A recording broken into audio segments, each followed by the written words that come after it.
লড়াইটা কতটা কঠিন? আমি তো সারা শব্দ পেয়েছি, আপনারা কি সারা শব্দ পেয়েছেন? সবাই ধিক্কার জানাচ্ছে। ইলেকশনে তুমি লড়ো, আমিও লড়ি, কিন্তু আমাদের লোকেদের মারধর করে নয়, আমাদের লোকেদের থ্রেটেনিং করে নয়। বিজেপিকে দিলে ছাপ, ঘরে ঢুকবে কেউটে সাপ, এসব বলেছে না। আসলে ওরা বুঝে গেছে যে কেউটে সাপ অলরেডি ঢোকা শুরু করে দিয়েছে। আমরা কেউটে সাপের পাক থেকে, তাদের বন্ধন থেকে মুক্ত করব। মেসির জন্যে যে টাকাগুলো খরচা করে আমাদের যুব সমাজরা এসেছিল, তাদের টাকাগুলো তো ফিরিয়ে দেওয়া হলো না। তাদের টাকাগুলো কি ওই রকম ফেস্টুন ব্যানারে খরচা করা হচ্ছে? বাংলা জানতে চায়, আমি পাপি অধিকারী জানতে চাই। আমাদের বাংলা ফিল্ম ট্রেড কোমায় চলে গেছে। আমরাই সেই ডাক্তার যে কোমা থেকে বের করে আনব। এবারে নির্বাচন ভয়ের বিরুদ্ধে ভরসা, আমরা ভরসার জায়গায় আছি। এবারে নির্বাচন দ্য গুড ভার্সেস ওয়ার্স্ট, আমরা গুডের পর্যায়ে আছি।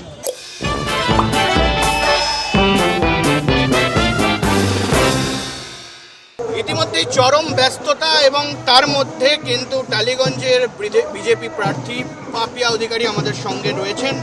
পাপিয়াদি, লড়াইটা কতটা কঠিন? সিটিং মিনিস্টার অরূপ বিশ্বাস, তার বিরুদ্ধে লড়াই, তৃণমূল কংগ্রেসের বিরুদ্ধে লড়াই, কতটা কঠিন মনে হচ্ছে? আপনাদের কঠিন লাগছে? আপনারা তো ঘুরে বেড়াচ্ছেন চতুর্দিকে। আমি তো সারা শব্দ পেয়েছি, আপনারা কি সারা শব্দ পেয়েছেন? সবাই ধিক্কার জানাচ্ছে, সবাই বলছে এইসব উপকার এসব বিশেষণগুলো একটু বন্ধ করতে বলবো। আমাকে বলছে, আমি গিয়ে বলবো এই বিশেষণগুলো বন্ধ করতে? আমি নিজের কোনো বিশেষণ দেব না। আমি শুধু আমার টালিগঞ্জ কনস্টিটিউয়েন্সি ভোটার্সদের বলেছি, আপনারা আমাকে মিস্ত্রি হতে দিন। কিচ্ছু না বিধায়কের কাজ, মিস্ত্রির মতো কাজ করে যেতে হয়। তবে তো মিস্ত্রিরা তো রয়েছে, তাই না? তাদের দিয়ে কাজ করাবো এই। আর এরকম সে এত আদিগঙ্গা সংস্কারের নামে সে যে কি জঘন্য একটা ঘটনা ঘটছে, পুরো গঙ্গাকে কি কাণ্ড করেছে চিন্তা করা যায় না। মানে ওটা নর্দমা, ওটা পাঁক, না এটা ডেঙ্গু মশার কারখানা, ওটা কি? আর তারপরে এক একটা জায়গায় এক একটা মানে বাসনের ভেতর বাড়িতে আমি বলেছি, এখানে কি আসেন আপনাদের বিধায়ক? বলে কোনোদিন আসেন। মানে রাস্তার ভূগোলটা ইতিহাস হয়ে গেছে, এবং সেখানে জল ঢোকে না, সাপ খুব পর্যন্ত ঢুকে যাচ্ছে। তাদের বাচ্চাদের গায়ে সাপ, তাদের মায়ের গায়ে সাপ পেঁচিয়ে ধরছে। আর তারা বলেছে নাকি, কি বলেছে, বিজেপিকে দিলে ছাপ, ঘরে ঢুকবে কেউটে সাপ, এসব বলেছে না। আসলে ওরা বুঝে গেছে যে কেউটে সাপ অলরেডি ঢোকা শুরু করে দিয়েছে। আমরা কেউটে সাপের পাক থেকে, তাদের বন্ধন থেকে মুক্ত করব, সেটাই আমাদের একমাত্র উপলক্ষ্য। মানে জল নিষ্কাশনের কোনো জায়গা নেই। ওরা বলছে কোমর অব্দি জল, আমরা খাই না, আমরা বর্ষাকালে আমরা খাই না। তাহলে আমি বিধায়কদের জিজ্ঞেস করছি, আপনারা খান তো? আপনারা খান, কিন্তু এরা খায় না। আপনার লোকেরা, যাদেরকে আপনারা কি মনে করেন আমি জানি না, যে ওই জায়গায় কেউ থাকতে পারে কি না, মানে ইনডিসক্রাইবেবল, মানে আপনি বর্ণনা করতে পারবেন না কীরকম। আর হায়া বলে কিছু নেই আমাদের সোসাইটি। একই ঘরের মধ্যে মা বাবা, পুত্রবধূ, তাদের ছেলে মেয়ে, মানে এরকম একটা নির্লজ্জ সমাজ তৈরি করছে। একই ঘরের মধ্যে তারা রয়েছে, একটা এইটুকুন ঘরের মধ্যে, ওপরে তারা শুয়ে, নিচে তাদের সমস্ত সরঞ্জাম। এই টালিগঞ্জ কেন্দ্রটা আমরা যদি দেখি, তাহলে সেখানে যেরকম বশ মানুষজন আছেন, আবার একেবারে নিম্নবিত্ত মানুষজনও রয়েছে। নিম্নবিত্ত না, ওগুলো কি বিত্ত আমি জানি না। ওইভাবে মানে মানুষের মতো তো বাঁচতে হবে, আমরা তো আর পশু নই। এইভাবে থাকা যায় না, গর্তের মধ্যে সেধিয়ে থাকা যায় না। মানে কি মনে হচ্ছে মানুষের কাছে কি বললেন যে এই কোন জিনিসগুলোকে বদল করবেন?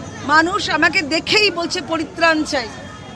তারা সব শিক্ষিত মানুষ, বলছে পরিত্রাণ চাই, কবে আসবেন? তা আমি বলেছি 4 মে অবধি অপেক্ষা করুন। বলছে অপেক্ষা আর করতে পারছি না। আর সেই যখন রূপকার বিশেষণটা, লোকে ঠিক বলছে, এই রূপকার বিশেষণটা ওনাকে বন্ধ করতে বলুন। কি দরকার? কাজ করবেন, কিন্তু আমাদের কবিগুরুকে বিশ্ব কবি বলা হয়েছে, লোকে যারে বড় বলে বড় সেই হয়, আপনারে বড় বলে বড় সেই নয়, তাই না? নিজেকে নিজে বড় বলে কি লাভ? ওগুলো বিজ্ঞাপনগুলো কোনো লাভই নেই, তাই না বলো? এই যে এই মুহূর্তে আপনার বিরুদ্ধে যিনি দাঁড়িয়েছেন অরূপ বিশ্বাস, তিনি কিন্তু একটা বিতর্কে মাঝে ফেসে গিয়েছিলেন, যেই লিওনেল মেসি আমরা দেখলাম তার সঙ্গে ঘোরাঘুরিতে লিওনেল মেসি চলে গেলেন, বিতর্কের সৃষ্টি হয়েছিল। আপনার কি মনে হয় যে মানে তিনি তো টলিউডকে কেন্দ্র করে টলিউডকে ঘিরেও থাকেন, আপনি তো একজন অভিনেত্রী। না না, সে আমাদের অভিনেত্রী মনে করলে তো আমরা কাজকর্ম পেতাম। আমাদের অভিনেত্রী মনেই করে না, আমাদের মনে করে এরসব ঘুরে বেড়ায়, যেমন কুকুর বেড়াল ঘুরে বেড়ায় তেমনি আমরাও ঘুরে বেড়াই। আমরা যে কত বছর ধরে আমাদের ট্রেডকে আমরা সার্ভ করেছি, আমাদের এখন ইন্ডাস্ট্রি হয়নি, আমরা সার্ভ করেছি আমাদের ট্রেডকে সেই ছোটোবেলা থেকে আজ অবধি। আমাদেরকে মানুষ বলে মনে করলে, আমাদের শিল্পী বলে মনে করলে আমরা তো কাজকর্ম পেতাম। এবং যেখানে যেখানে কাজকর্ম নানাভাবে আমি করবার চেষ্টা করেছি, ছদ্মনামে লিখেছি পর্যন্ত, কারণ আমাকে কাজ করতে দেওয়া হবে না। তাই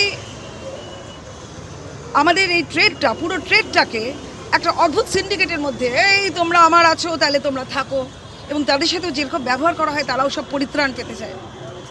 আমাদের কার্যালয়ে বহু ছেলেমেয়েরা আসছে বলে এই বড় বড় অভিনেতা অভিনেত্রীরা মুখ চুপ করে রয়েছেন। না না না না, আসছে, ওর চুপচাপ নেই, কেউ চুপচাপ নেই, সবাই বলছে, ভেতরে ভেতরে বলছে, তাদের মিছিলে হাঁটছে, তাদের মতো মেকি প্লাস্টিক হাসি দিচ্ছে, কিন্তু তারা মনে মনে আমার সঙ্গে আছে। আমার কিন্তু কোনো ভিজিবিলিটি নেই, আমার কোনো রকম ওই এই বড় বড় ব্যানার, আর আমার যে ছোটো ছোটোগুলো লাগানো হয়েছে ইচ্ছা করে, আমি ছোটোগুলো আগে লাগিয়ে দেখ যে এগুলো থাকতে পারে কিনা। অভিযোগ এসছে যে এরকম সে ছিঁড়ে ফেলে দিচ্ছে, খুলে দিচ্ছে, আর ওপর দিয়ে আর একটা বড় একটা লাগিয়ে দিচ্ছে।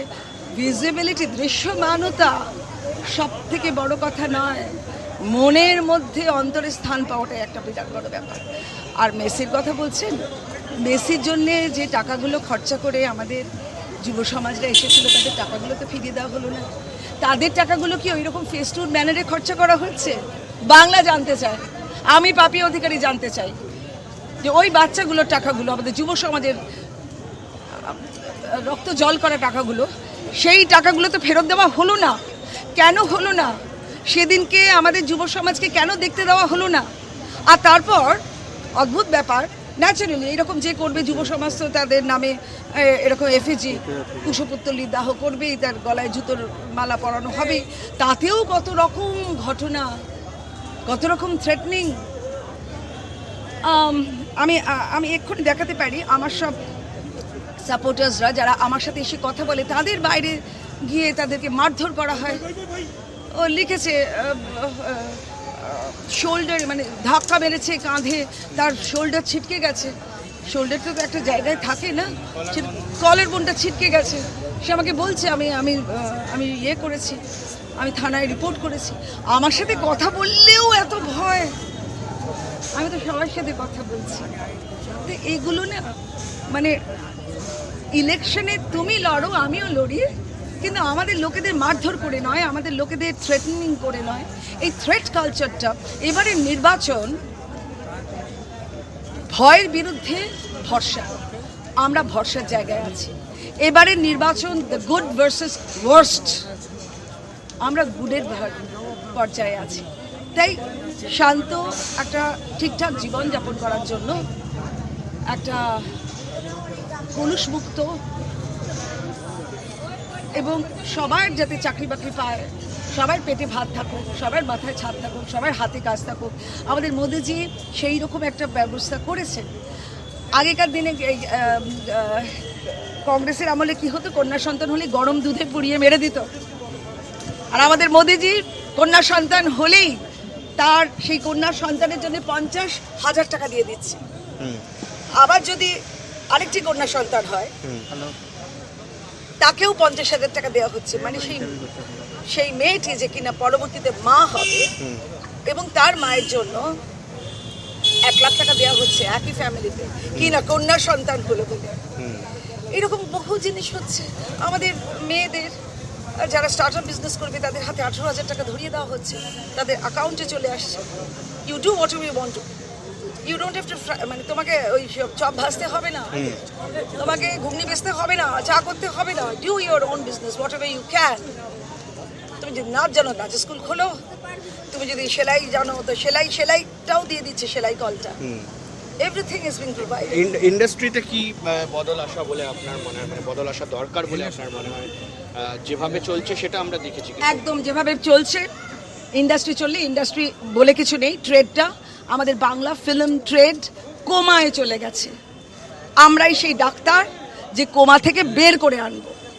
আপনারা আমাদের উপর ভরসা রাখুন, প্রত্যেকে কাজ পাবেন এবং কাজটি অত্যন্ত গুরুত্বপূর্ণ কাজ করবেন।